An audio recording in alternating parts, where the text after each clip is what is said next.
গরমে চোখের যত্ন নিন, জানালেন চুঁচুড়ার বিশিষ্ট চক্ষু বিশেষজ্ঞ ডাক্তার সিদ্ধার্থ বোস। নমস্কার, আমি ডক্টর সিদ্ধার্থ বোস, চক্ষু বিশেষজ্ঞ, ইএমএলসি আই হসপিটাল, চুঁচুড়া, হুগলি। গ্রীষ্মকালে চোখে কি কি সমস্যা হতে পারে? এখন গ্রীষ্মকালটা অত্যাধিক বেশি গরম পড়েছে, হিটওয়েভ চলছে। এই আহ, এই গরমকালটার সময় দু রকম সমস্যা আমরা সবচেয়ে বেশি দেখছি আমাদের ক্লিনিকের মধ্যে। একটা হচ্ছে বয়স্ক লোকেদের মধ্যে চোখের ড্রাই আইটা খুব বেশি হচ্ছে।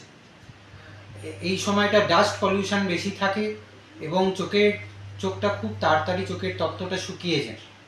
সেটাকে ভালো রাখার জন্য আপনার চক্ষু বিশেষজ্ঞকে দেখানো জরুরি।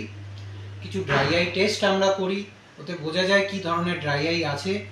সেই অনুসার আমরা তার চিকিৎসা দিই। তার জন্য আই ড্রপ আছে, তার জন্য চোখের কিছু থেরাপি আছে, যেরকম গরম শেক আছে, এগুলো আমরা করি।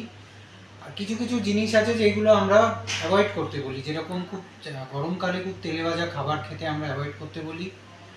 আর ডাস্ট এক্সপোজার, বাইরে বেরোলে সানগ্লাস আমরা পরতে বলি, যাতে চোখে ধুলো ময়লা এগুলো যাতে চোখে ডাইরেক্টলি না লাগে। আর screen time, computer screen, mobile screen, বেশিক্ষণ এসিতে থাকা, এগুলো আমরা একটু অ্যাভয়েড করতে বলি। আর দ্বিতীয় প্রবলেম যেটা বাচ্চাদের মধ্যে আমরা বেশি দেখি গ্রীষ্মকালের সময় হচ্ছে অ্যালার্জির সমস্যা।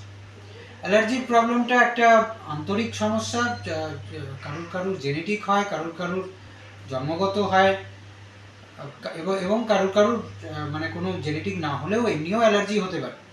তো সেই ক্ষেত্রে সবচেয়ে বেশি বড় কারণ অ্যালার্জি ডাস্ট থেকে আমরা পেশেন্টদের দূরে থাকতে বলি। আর আপনার চোখের যে অ্যান্টি অ্যালার্জিক আই ড্রপগুলো আমরা প্রেসক্রাইব করি।